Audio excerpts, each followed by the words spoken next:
let's check in with the President and Vice President of the United States. Let's start with the Veep, Kamala Harris, who really has become a fine orator. Her powerful, poignant speeches not only stimulate the mind, but they lift the human spirit.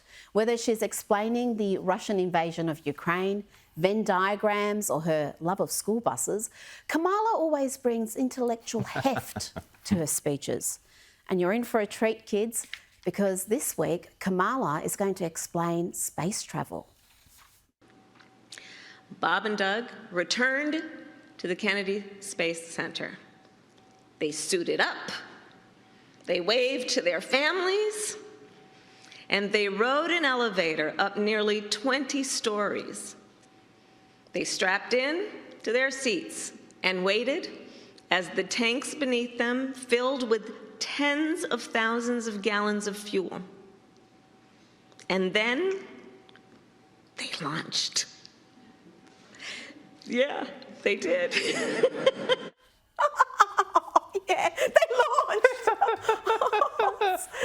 Oh, dear me. That was the Vice President this week giving a speech at the Congressional Space Medal of Honor ceremony. I bet Bob and Doug wish they were back in space. But not to be outdone, the President also delivered a wonderful speech this week, a powerful, coherent speech. And what you can't deny is that Joe Biden is really in touch with the kids. Here he explains climate change using the hip lingo favoured by the younguns. Look, if we don't move on the climate crisis, we're going to see the North Pole, as the kids would say. We're going to see those glaciers melting. Okay, as the kids say. What does that mean exactly? He said, if we don't move on the climate crisis, we're going to see the North Pole, as the kids would say, melting.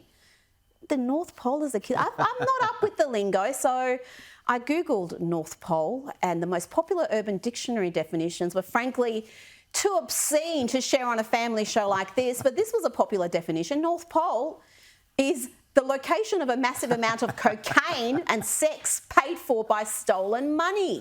So if we don't move on the climate crisis, we're going to see a massive amount of cocaine and sex paid for by stolen money melt. I hope that clears things up.